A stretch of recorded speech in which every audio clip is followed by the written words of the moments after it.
Is PlayStation Plus on PS5 worth it in its first year? Hello friends, welcome back to Hype4Games. My name is Joseph and this week it has been a year since PlayStation 5 launched, and I was wondering, if you managed to get one with a PS Plus subscription, how much did you get out of it? Let's break it down. Before we start, we're going to focus on the PlayStation Plus subscription benefits for a PS5 user. Yeah, I know it's still hard to find, but some of this applies if you are on PS4 and redeeming the monthly games for when you have one. So for now we are focusing on games that are or were in the service between November 11, 2020 and November 10, 2021, which is when your subscription would expire if you got it with a PS5 at launch. Last year we did a breakdown for the PlayStation Plus games in the year, which you can check out here if you are curious about 2020's overall value. We're still going to do that next month, but we have to wait on the December games, so we are not going deep with the PS4 games on the monthly rollout.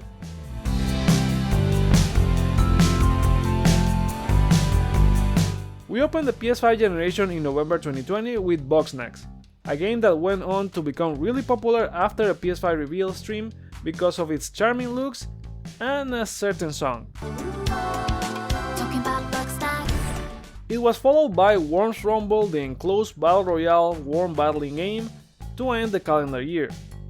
2021 started kind of strong with Maneater, the shark game that despite not having a good overall score was kind of popular. Destruction All-Stars followed after being initially thought of as a launch game that would go on to be delayed and lowered in price. Then a fan favorite of mine with Control had both versions of the recent Ultimate Edition in the monthly lineup for March. The next quarter saw a puzzle game and platformer join in Maquette and Oddworld Soulstorm, both launching straight into the service as new games, something that we are going to look into later in this video. Then Wreckfest, which already had a PS4 version out but launched an improved next-gen version back then. Moving on, we got the co-op spy experience in Operation Tango, which allowed you to play with a friend using a friend pass on PS4 or PS5. A Plague Tale Innocence also launched a new and improved version for the console which followed that, and Hunters Arena Legends, the Battle Royale MOBA announced on the State of Play, was next. The last 4 editions saw the cooking minigame extravaganza from Overcooked with its compilation remaster, Hell Let Loose, a first-person shooter focused on the realism of war, and just this month we got 2 more PS5 games in Knockout City and the social deception game in First Class Trouble. Claiming all the PS5 games nets you over $440 and an average price per game of almost $30. The average price per game gives you an idea of what's the value of the games they are giving you, which is half a retail game per month on average.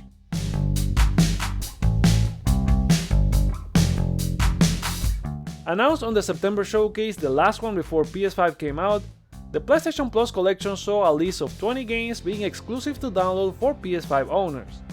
Some of the highlights include The Last of Us Remastered, God of War, Persona 5, Uncharted 4 Among Thieves, Bloodborne, Monster Hunter, and more. Getting all the games in the collection gives you a value of over $500, and in terms of average price, we're looking at a little over $25 for 20 games and a high score average of 85.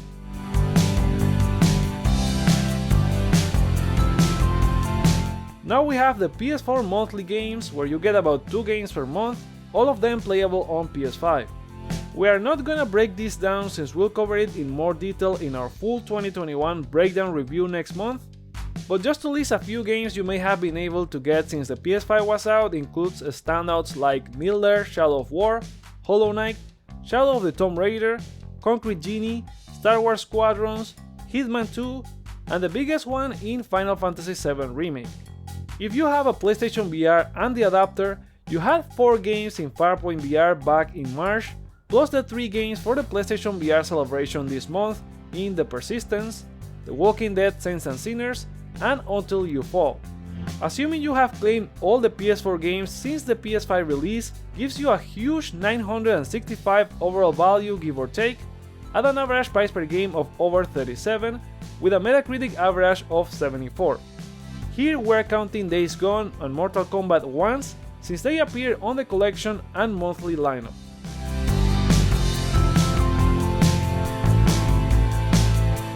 So this brings us to the final breakdown. 15 PS5 only games have been part of the monthly lineup so far. Out of those, 8 were new games being launched straight into the service. That is the real highlight here, since in the same period before that we only had Fall Guys launching in the service as a new game, so a big increase in the focus for debut games to launch on PlayStation Plus.